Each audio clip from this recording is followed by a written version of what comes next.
Egunon, ni Jon Krutxet Iturralde naiz, hemen barrikan gaude, nire telandan, Euskadiko lehen telanda, eta goazen ezagutzera.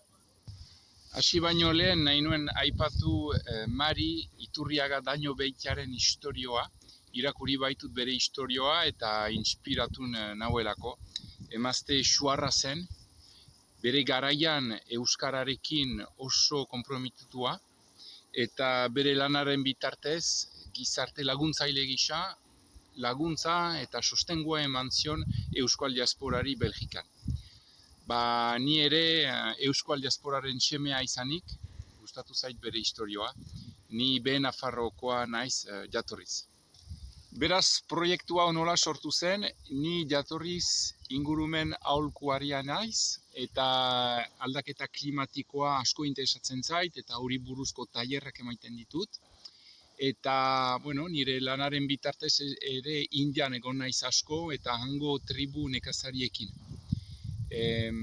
Eta han Indian preseski ezagutu nituen telandak, eta loriatu nintzen haien edertasunaz.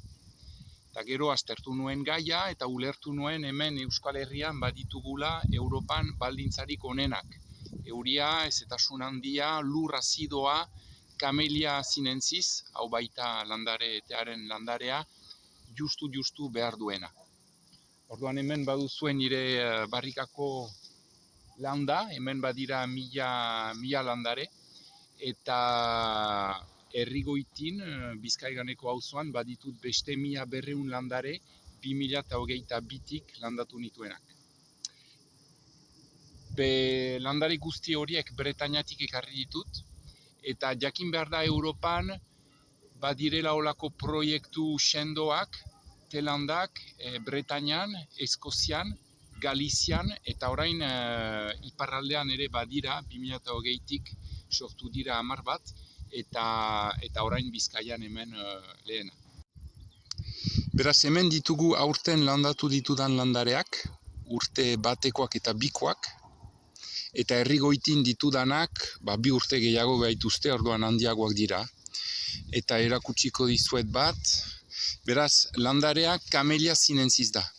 Hemen Euskal Herrian ezagutzen dugu Camellia arrunta edo Camellia japonica, eta hau da Txinako variantea, Camellia sinensis deitzen dena. Beraz, hemen ikusten dugu jada badituela hazi batzuk, hemen, baina tea zerrekin egiten da kimu berdeekin. Orduan, honek orain ez du kimurik, oso arrozikoa baita, baina sasoian eskuz batzen ditugu osto freskoenak eta kimuak, eta horrekin egiten dira te ezberdinak. Nire asmoa da hemen eraikitzea te obradorea hurrengo urtean, eta bertan transformatuko dut te ezberdinak, te berde, te beltza, te xuria eta te ulong. Erosia halko da bertan, eta ideia da toki irekia izaitea, jendea bertaratzeko, ezagutzeko, parte hartzeko lanian edo ostoen bilketan. Beraz hemen izanen da, 100 metro karratu, finantzak eta beharrak altuak dira, eta hortan ari naiz bilatzen. Proiektua Arte Baso deitzen da, hemen isurtzen den errekaren omenez, eta hau barrikakoa, eta Herrigoitikoa Herrigoitea deitzen da, Herrigoiti. Proiektuak bere webgunea dauka eta Instagram perfila ere bai. Gaztenek programan nago, lorarekin egin dut nire viabilitate plana, eta pasaren urtean ere azirekin segitu nuen 6 hilabeteko formakuntza bat. Proiektuak denbora behar du, landareak ere denbora behar du, astiro hazten da, baina pausuz pausu aurrera doa. Eta gomidazten zaituztet ezagutzerat.